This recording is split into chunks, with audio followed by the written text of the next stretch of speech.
Hello everyone, फिर से आप लोगों के सामने हाजिर हो गया वो एक क्राइम के घटना को लेकर क्राइम आइडियाज यूट्यूब चैनल पर। अगर आप पहली बार इस चैनल पर जुड़ रहे हो यानी आप मेरा वीडियो देख रहे हो, तो आप लोगों से रिक्वेस्ट रहेगा आप लोग चैनल को सब्सक्राइब ज़रूर कीजिएगा। और जिस भी वीडियो को आप इस चैनल पर देखते हो, उस वीडियो को छोड़ने से पहले आप लोगों से रिक्वेस्ट रहेगा उस वीडियो को एक लाइक ज़रूर कर दिया करें। कुछ कहना रहता है वीडियो के बारे में तो आप वीडियो में के जो कमेंट बॉक्स में है, उसी कमेंट बॉक्स में आप अपना राय दे सकते हो। तो आज जिस घटना को सुनाने जा रहा हूँ, जिस कहानी को सुनाने जा रहा हूँ, ये घटना जो है, ये कहानी जो है ज़्यादा पुरानी नहीं, ज़्यादा पुराना नहीं है। बस समझ लीजिए 2 दिन की बात है। 16 तारीख को एक व्यक्ति घर से गायब होता है। 17 तारीख को उसके बारे में पता चलता है, बल्कि व्यक्ति नहीं, पूरा परिवार गायब होता है। 4-5 लोगों का परिवार होता है। अब वो जहाँ पर रहता था, रेंट पर रहता था, उस मकान मालिक को पता चलता है। जो 5 लोग रहते थे उन लोगों को कुछ पता नहीं, बस कुछ ही घंटों में पता चला। उसके बाद उन्हीं के घर से छत से ऊपर से एक ब्लू रंग का टंकी रखा हुआ था और उस टंकी से बहुत ज़्यादा बदबू आ रही थी। अब जो मकान मालिक होते हैं, मकान मालिक के जो है बुजुर्ग होते हैं, उन्होंने गौर किया जो इतनी ज़्यादा बदबू और किस चीज़ का हो सकता है। और घर से ऐसे लोगों का गायब हो जाना, साथ में उनके घर के एक बेटा भी नहीं था, इसलिए उनको थोड़ा डाउट हुआ। आसपास वाले को बुलाया, जो देखिए तो चलिए तो मेरे घर के छत पर न जाने क्या क्या चीज़ सड़ का इतना ज़्यादा बदबू आ रहा है। आसपास वाले को भी बदबू लग रही थी। लोग आते हैं लेकिन लोगों को कुछ दिखाई नहीं दे रहा था और कुछ समझ में भी नहीं आ रहा था जो किस चीज़ का बदबू हो सकता है। इसीलिए लोगों ने गौर किया कि एक ब्लू कलर का टंकी रखा हुआ है, जो पानी का ड्राम होता है, 600 लीटर का होता है वो पानी का ड्राम। तो उस ड्राम से ऐसा लग रहा है, जो इस ड्राम में ढक्कन तो बंद है लेकिन लग रहा है इसी ड्राम के अंदर से बदबू आ रहे हैं। तो लोगों ने रिस्क नहीं लिया। उस मकान मालिक को बताया गया जो आप एक काम कीजिए, पुलिस को इत्तला कीजिए, यानी पुलिस को खबर दीजिए। पुलिस को खबर दी जाती है, उसके बाद पुलिस आती है। अब जब नीले रंग के ड्राम और ऐसे बदबू सड़ा हुआ, कुछ दिनों से जो है बहुत सारे ऐसा केसेस आया है हिंदुस्तान में, जहाँ पर इंसान किसी इंसान को मारकर, यानी कोई व्यक्ति किसी व्यक्ति को मारकर ब्लू ड्राम में छुपाने की कोशिश किया। और ये सबसे पहले आया था मेरठ में। मुस्कान नाम का एक लड़की जो है अपने ही पति सौरभ को मारकर ब्लू टंकी में चुनवा दिया था, उसके ऊपर और सीमेंट वगैरह डलवा दिया था। तो इसीलिए लोग पुलिस के अंदर भी वही वही खबर आया, पुलिस को भी लगा हो सकता है। तो इसीलिए पुलिस जो है फ़ौरन उस जगह पर पहुंचता है और पहुंचने के बाद उस ड्राम को ढक्कन खोलते हैं।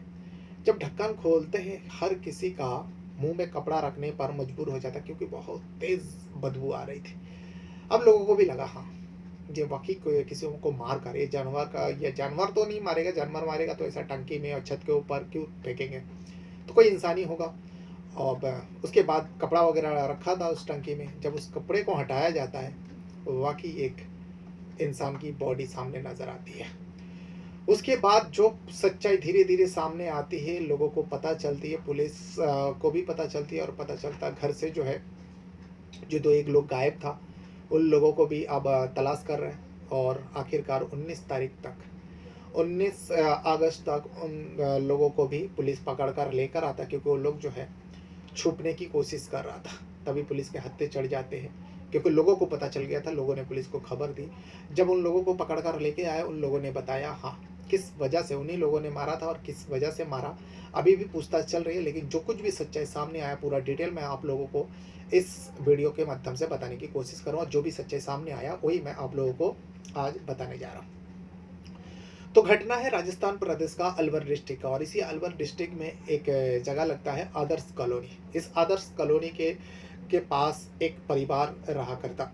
दरअसल ये पूरा घटना जो है 2 परिवार से जुड़े हुए हैं। एक तो परिवार उन लोगों का होता है जो मजदूरी करने के लिए उत्तर प्रदेश का शाहजहांपुर से अलवर डिस्ट्रिक्ट आया था और इस आदर्श कॉलोनी में रह रहा था काम के सिलसिले में। और जिनके पास वो लोग रह रहा था, जिनके घर में रह रहा था, उन्हीं के घर में वो लोग काम काज करते थे। यानी उन्हीं के एक फैक्ट्री होता है, एक भट्टा होता है, ईंट का भट्टा, उस ईंट भट्टी में काम करते थे, मजदूरी करते थे। और ये पूरा उन लोगों से जुड़े हुए पूरा घटना है। तो जो परिवार शाहजहांपुर से, उत्तर प्रदेश का शाहजहांपुर से आया था, उस परिवार के में टोटल 5 लोग होते, पति पत्नी और उनके 3 छोटे छोटे बच्चे। छोटे छोटे बच्चे इसलिए हैं, वो जो परिवार है उसका मुखिया का नाम होता है सूरज, और इसमें सूरज की मौत हो जाती है। सूरज का पत्नी है सुनीता, और सूरज और सुनीता की शादी 2014 में हुई थी, जो शाहजहांपुर उत्तर प्रदेश में हुई थी। अब उसके बाद धीरे-धीरे 3 बच्चों जन्म ले लेती है सुनीता, 3 बच्चे को जन्म देती है, और उसके बाद कामकाज के सिलसिले में इधर-उधर घूमते रहता है सूरज। तो कुछ ही दिन पहले जो है ये लोग आए थे अलवर डिस्ट्रिक्ट का वही आदर्श कॉलोनी में। यहाँ पर एक व्यक्ति का जिनका नाम होता है राजेश, उनका एक ईंट ईंट का भट्टी वहाँ पर था, और ये राजेश जो है प्रॉपर्टी डीलिंग का काम भी करता है। तो ईंट ईंट का भट्टी भी है, और ईंट का भट्टी का देखभाल जो है राजेश अपने बेटे जितेंद्र को ऊपर छोड़ रखा था। अब जितेंद्र भी शादीशुदा था। 2014 में उसके पत्नी का मौत हो गया था किस कारण के वश। उसके बाद जितेंद्र ने शादी नहीं किया, तो जितेंद्र के पास एक बेटा भी था, लेकिन पूरा ईंट भट्टी का रेख देख जो है वो जितेंद्र ही करता था। अब जब शाहजहांपुर से सूरज अपनी पत्नी सुनीता और 3 बच्चों के साथ यहाँ पर आदर्श कॉलोनी में आता है, और उसी राजेश के ईंट के भट्टी में काम पर लग जाते, वहाँ काम लग जाता है, और वहीं पर एक छोटा सा कमरा लेकर रह रहा था, क्योंकि पत्नी थी सुनीता और 3 बच्चे थे। सुनीता उस कमरे में अपने तीनों बच्चों को लेकर रहती थी, और सूरज जो है वो काम पर ईंट ईंट के भट्टी में काम करता था, दिन भर मेहनत करता था। और इसी दिन भर मेहनत और उस जो ईंट भट्टी का देखभाल जितेंद्र करता था, राजेश का बेटा। तो इसी बीच जो है सूरज से जितेंद्र का थोड़ा बहुत नज़दीकियाँ बढ़ जाता है। अब उनके अंडर काम करता है, जितेंद्र के अंडर सूरज काम करता है। जितेंद्र ने सब कुछ पूछा, भाई तुम कहाँ से हो और कौन कौन है यहाँ पर। सूरज ने पूरी बात बताया, जो मैं यहाँ अपने पत्नी और 3 बच्चों के साथ आया हूँ, और कुछ ही दूरी में जिस जगह पे वो लोग रहते थे, रेंट पर के मकान लिए थे, जो वहाँ पर हम लोग रहते हैं, और पूरी बात बताया। शाहजहांपुर का है। जितेंद्र भी ठीक है, कोई बात नहीं।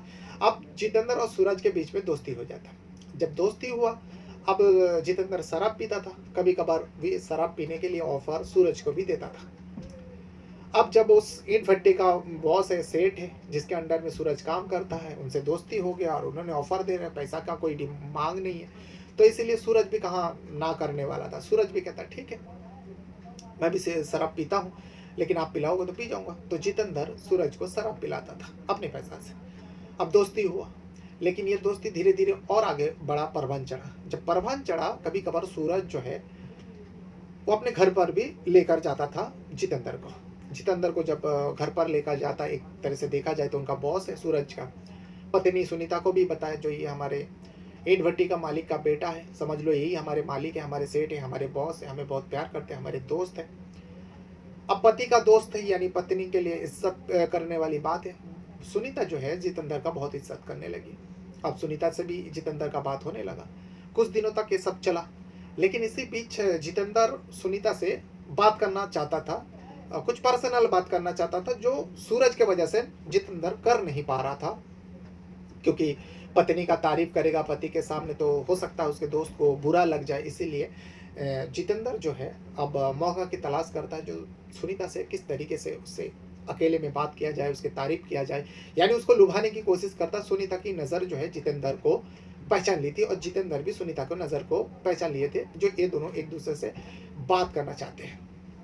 सूरज ये सबसे अनजान।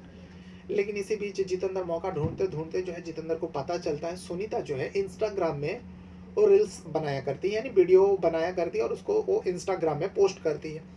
अब जितेंद्र को जब पता चला, जितेंद्र ने सुनीता का अब इसलिए पता चला क्योंकि जितेंद्र कभी कभार सूरज से मिलने के लिए, क्योंकि उसको पत्नी को देखना था जितेंद्र को, इसलिए उस शराब लेकर जो है सूरज के घर ही चला जाता है, जो भाई आज शराब पीने का मन किया और तुझे छोड़कर मैं कैसे पी सकता हूँ, इसीलिए मैं यहाँ पर ही लेके आया, चलो दोनों मिलकर पीता है। और सूरज को बहुत जमकर शराब पिलाता है, सूरज भी पीता है। अब फ्री का माल है, वो बिंदास पीता है। पीने के बाद वो जब फुल नशे में हो जाता है, अब उसे होश नहीं रहता, तभी जितेंद्र जो है मौका ढूंढ के सुनीता से बातचीत करते हैं। सुनीता से पूछता है, सुनीता बताती, अपना आईडी का नाम बताती, जो इस आईडी से मैं इंस्टाग्राम में अपना वीडियो अपलोड करती हूँ। पति के साथ वीडियो है, बच्चे लोगों के साथ वीडियो है, उसके खुद के भी वीडियो है, ये सब अपलोड किया करती थी।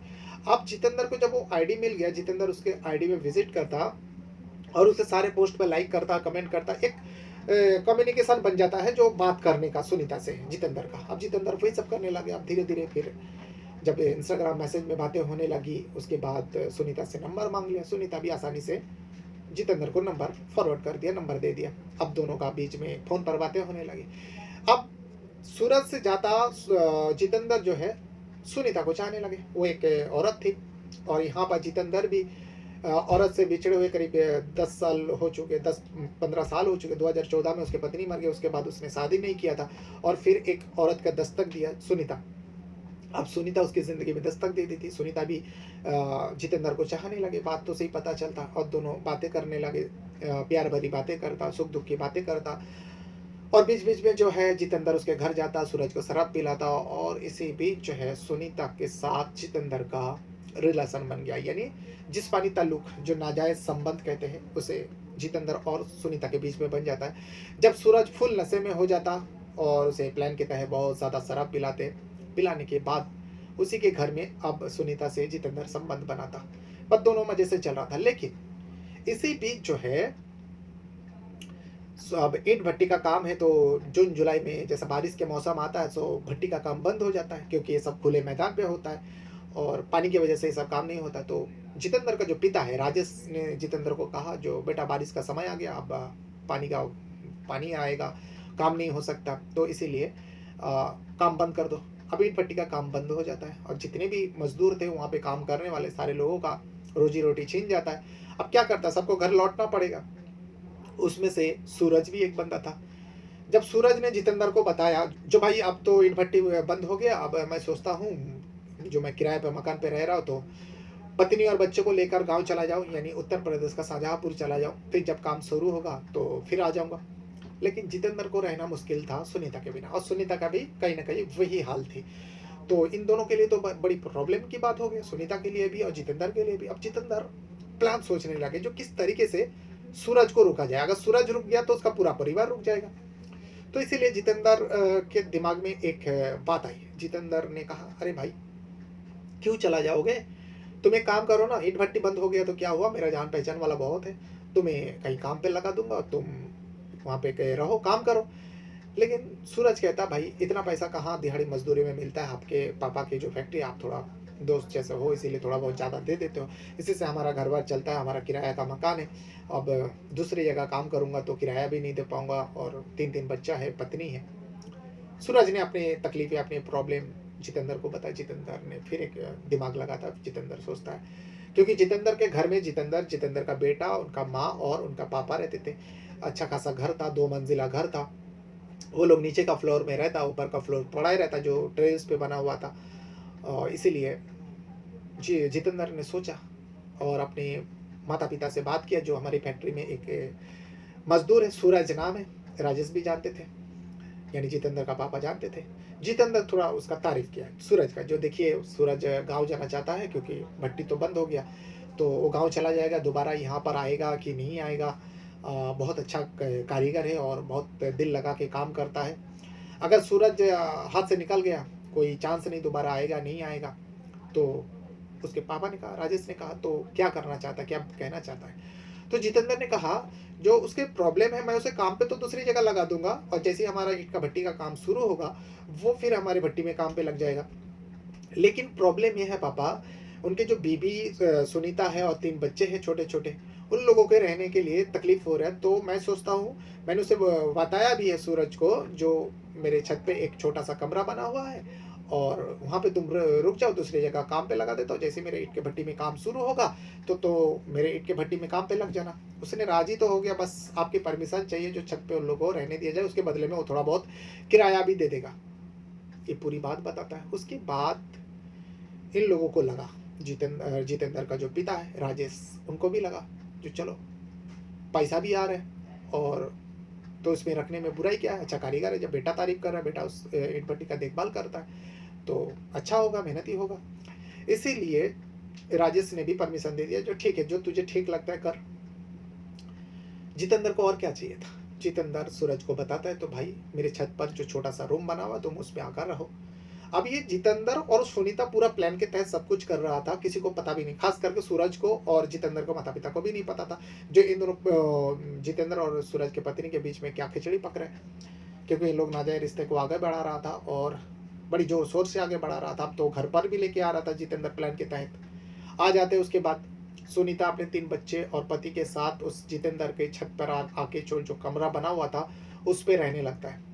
अब सब कुछ मजे से चल रहा था। जो जितेंद्र उसके घर में जाकर संबंध बनाता था, मौका देखकर सूरज से छुप छुपा कर जाता था, अब जब जितेंद्र के घर में आ जाते हैं जितेंद्र और सूरज को दूसरी जगह काम पर भी लगवा दिया, तो जितेंद्र के लिए तो बस अब मौके का तलाश करने की जरूरत ही नहीं, क्योंकि उसके सामने ही जब सूरज काम पे चला जाता, जितेंद्र बस मौका पाके ही छत पे चढ़ जाता और सुनीता के साथ वही रिश्ते कायम करता जो अब तक करते आ रहा था। लेकिन फिर कुछ ऐसा हुआ है जो किसी को पता भी नहीं था। 17 जुलाई की बात है ये, 17 अगस्त की बात है ये। 17 अगस्त को जो राजेश की पत्नी यानी जितेंद्र का माताजी है, माँ है, उनका नाम है मिथिलेश। उन्होंने गौर किया जो ऊपर के मंजिले से थोड़ा बहुत बदबू आ रही है, जो इतनी ज़्यादा बदबू क्यों आ रहा है। तो मिथिलेश जी जो है वो छत पर चढ़ती है। चढ़ने के बाद देखते हैं कि सुनीता का कमरा बंद है। पहली बार लगा 3 बच्चों के साथ सुनीता कहाँ चली गई। सूरज तो चलो ठीक है, कभी मिलते हैं, कभी दिख जाता है, वो काम पे रहता है, सूरज को देखा नहीं, लेकिन सुनीता और 3 बच्चे कहाँ है। और उसके बाद थोड़ा और ज़्यादा इधर उधर छत पे घूमा तो देखा कि बहुत ज़्यादा बदबू आ रहा है। छत पर एक ब्लू कलर का यानी नीले रंग का 600 लीटर वाला जो पानी का टंक होता है, टंकी, उस टंकी को रखा हुआ था। और वो टंकी जो है 12 अगस्त को ही मिथिलेश से मांग कर लेकर आई थी सुनीता। सुनीता मिथिलेश जी को ये बताया था, यानी जितेंद्र के माँ को बताया था, जो ऊपर थोड़ा पानी का दिक्कत है, पानी शॉर्टेज हो जाता है और आपके नीचे में यानी ग्राउंड फ्लोर जहाँ पे उन लोग का रहते थे, उनके सामने बहुत सारे ब्लू कलर का टंकी रखा हुआ था, क्योंकि वो टंकी जो है ईंट भट्टी में काम पे लगता है पानी वगैरह स्टॉक करने के लिए। तो सुनीता ने मिथिलेश जी को बताया, अगर इसमें से एक टंकी हम दे देंगे तो हमारे पानी उसमें भर कर रखेंगे तो पानी का किल्लत दूर हो जाए। तो ऐसी पड़ा था। मिथिलेश जी ने कहा जो ठीक है, ले जाकर यूज़ कर। और 12 अगस्त को वो टंकी मंगा था। लेकिन मिथिलेश जी जब वो छत पर घूम रहे थे तो देखा कि बहुत ज़्यादा बदबू आ रहा है, और उसी टंकी से ऐसा लग रहा था, टंकी का ढक्कन तो बंद थी लेकिन बहुत ज़्यादा उसी टंकी से बदबू आ रहा। तो मिथिलेश जी को थोड़ा आश्चर्य हुआ और उन्होंने आसपास वाले को बुलाया, आसपास वाले को बताया, जो देखिए मेरे घर पर जो एक किराए पर एक औरत रहती 3 बच्चों के साथ, सूरज उसका पति है जो दिन भर मजदूरी करता है, सुनीता उनका पत्नी का नाम है, वो यहाँ रहती थी, लेकिन आज मैं छत पर चढ़ा, कुछ बदबू आ रहे। आसपास वाले को भी लगा था थोड़ा बहुत बदबू आ रहे। तो आकर देखा कि इसके घर में ताला लगा हुआ है और उसका कोई पता नहीं। अब देखो ना, इस टंकी से, ये टंकी मैं 5 दिन पहले ही मांग कर लेकर आई और इस टंकी से कुछ सड़ा हुआ चीज़ों की बदबू आ रहा है। लोगों ने भी गौर किया। लोगों ने मिथिलेश जी को कहा जो देखिए इतना ज़्यादा बदबू तो किसी जानवर को मारकर फेंका होगा या फिर कुछ और हो सकता है। कहीं ना कहीं डाउट इंसान के ऊपर था। लोगों ने खोलकर बताया नहीं। तो मिथिलेश जी को बताया, आप एक काम कीजिए, पुलिस को फ़ोन कीजिए। पुलिस को फ़ोन करता है और साथ ही में मिथिलेश जी को ये भी पता चलता है जो 16 अगस्त की रात से उनका बेटा भी गायब है, जो 17 अगस्त को सुबह सुबह पता चला। जैसे कि सुनीता घर से गायब है, 3 बच्चे गायब है, सूरज का तो कोई पता ही नहीं, सूरज को कभी कभी दिखते थे, उनका बेटा राजेश भी गायब है। थोड़ा मिथिलेश जी को आश्चर्य तो हुआ, लेकिन लोगों के कहने पर पुलिस को बुला लिया। अब वहाँ के पुलिस, अलवर पुलिस पहुँचता है और जैसे नीले ड्राम की बदबू ऐसा, तो पुलिस दल बल के साथ वहाँ पर पहुँचता है। पहुँचने के बाद छत पर चढ़ते हैं और चढ़ने के बाद कुछ लोगों को भी साथ में लेकर गया था। वहाँ की देखता है कि उस टंकी का ढक्कन तो बंद थी लेकिन बहुत ज़्यादा तेज बदबू आ रही थी। उस ढक्कन को खोला जाता है। जैसे ही खोलता है, अब वहाँ पर टिकना मुश्किल हो रहा था। सारे लोग जो है मुंह पर कपड़ा बांध लेते, रुमाल बांध लेते या फिर मास्क पहन लेते, जो भी पुलिसकर्मी थे और जो भी लोग थे। उसके बाद एक को कहा जाता है, क्योंकि उस टंकी के अंदर जो है बहुत ज़्यादा ऊपर से कपड़ा रखा हुआ था। अब उन व्यक्ति को कहा जाता है जो कपड़ा हटा हुआ, और वो व्यक्ति जो है कपड़ा हटा रहा था। जितना कपड़ा हटा रहा है उतना ज़्यादा तेज़ बदबू आ रही है, और उस कपड़े को जब हटा देता है तो उस व्यक्ति को साफ साफ उस टंकी के अंदर जो कुछ भी था दिखाई दे रहा था, क्योंकि उस टंकी के अंदर एक इंसानी बॉडी थी और वो इंसान जो है सूरज की थी। अब सूरज की बॉडी जो है गल चुके थे। अब अगर सूरज 16 तारीख से नहीं दिख रहा था और ये 17 तारीख को पता चल गया, जो 17 तारीख के करीब दोपहर के बाद ही उस सूरज की बॉडी इतनी तेजी से गल कैसे गया, तो इसमें ये भी पता चलता है जो उस टंकी में कपड़ा के साथ साथ नमक भी बहुत ज़्यादा मात्रा में डाला गया था, क्योंकि ताकि इस पे साफ साफ पता चल गया था जो उस बॉडी को गलाने की को अंजाम दिया कौन दे सकता है। पत्नी के ऊपर डाउट हुआ और मिथिलेश जी से पता चलता है उनका बेटा जितेंद्र वो भी गायब है और 3 बच्चे भी गायब है, लेकिन सूरज की बॉडी यहाँ पे मिल गया तो सूरज तो गायब नहीं हो सकता, पहचान हो जाता है। उसके बाद अब सोशल मीडिया के दौर है, चारों तरफ ये खबर चलने लगी, सनसनी सी फैल गई और उसके बाद जितेंद्र और सुनीता के बारे में चारों तरफ फोटो दिखाए जाने लगा, पूरा अलर्ट दे दिया गया। 3 बच्चों के साथ एक माँ है और एक व्यक्ति होगा, कहीं भी अगर दिखे तो पुलिस को इन्फॉर्म किया। इतने में 18 अगस्त की दोपहर तक जितेंद्र सुनीता उसी अलवर जगह में एक ईंट भट्टी के पास ही जाते हैं और वहाँ पे काम ढूंढने जाते हैं, लेकिन जहाँ पर जाते हैं उन लोगों को पहले से ही पता चल गया था। जो इसी अलवर डिस्ट्रिक्ट में आदर्श कॉलोनी करके जो जगह है वहाँ पर एक पत्नी ने अपने पति को मारकर प्रेमी के साथ 3 बच्चों के साथ फरार हो गया। उन लोगों को इसलिए सुनीता और जितेंद्र को डाउट हो गया वही वो लोग हो सकता, क्योंकि इन लोगों के पास 3 बच्चे भी थे। उन लोगों ने बस बातों में उलझाया, जो ठीक है काम मिल जाएगा, पूरा डिटेल ले रहा था। और इसी बीच जो है लोकल पुलिस को खबर कर देते। लोकल पुलिस के पास भी ये खबर थी अलवर डिस्ट्रिक्ट में ऐसा हुआ है। उसके बाद पुलिस आती है। जैसे पुलिस आती है ये जो जितेंद्र और सुनीता भागने की कोशिश करता है, लेकिन कहाँ तक भागते हैं, आखिरकार पकड़ लिया जाता है और पकड़कर उस जगह के पुलिस के हवाले कर देते हैं जहाँ पे ये घटना को अंजाम देकर ये लोग भागने की फिराक में था।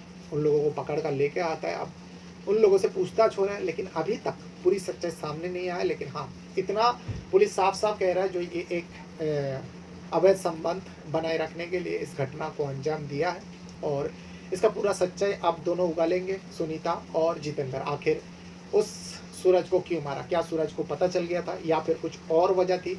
आखिर उस सूरज को मारकर टंकी में पैक करना, फिर उस नमक डालना, किसका दिमाग था, कौन इसमें ज़्यादा इन्वॉल्व था? क्या सुनीता चाहती थी पति को हटवाना या फिर जितेंद्र ने किया? अब दोनों ने साथ में किया होगा, तभी दोनों साथ साथ भाग रहे थे। अब ये सब पूरे डिटेल जो है पुलिस एक एक करके निकाल रहा है, लेकिन फिलहाल इन दोनों को हिरासत में ले लिया। पुलिस जो है पूछताछ कर रहे हैं, अब आगे क्या क्या खुलासा करते हैं अब उन दोनों के ऊपर ही है। जैसे खुलासा हो जाएगा उसके बाद कोर्ट पेश करेंगे, चार्जशीट दाखिल करेंगे और उस सूरज के मर्डर केस में लंबे समय के लिए इन दोनों को भी जेल भेज देगा। अब तीनों बच्चों का क्या होगा ये सुनीता ने कभी सोची थी। तो ये था वो पूरा डिटेल जो बस कुछ ही घंटा पहले सामने तैर रहा था, तो मैंने इसके बारे में जाना, पूरा डिटेल पढ़ा। कई सारे आर्टिकल में आपको ये खबर न्यूज़ देखने को मिल जाएगा। हो सकता है ये खबर अभी और ज़्यादा ट्रेंडिंग करे और नए नए सच इस मामले से जुड़े हुए और नए नए खुलासा हो, लेकिन फिलहाल इतना ही है। मैं अपने साथ साथ अपना परिवार का भी बहुत ज़्यादा ख्याल रखिएगा और इस वीडियो को यहाँ तक देखने के लिए आप लोगों का बहुत बहुत धन्यवाद करता हूँ। कुछ कहना रहेगा इस वीडियो के बारे में या फिर किसी भी विषय में, तो आप अपना राय जो है वीडियो के कमेंट बॉक्स में ज़रूर दीजिएगा। Thank you very much.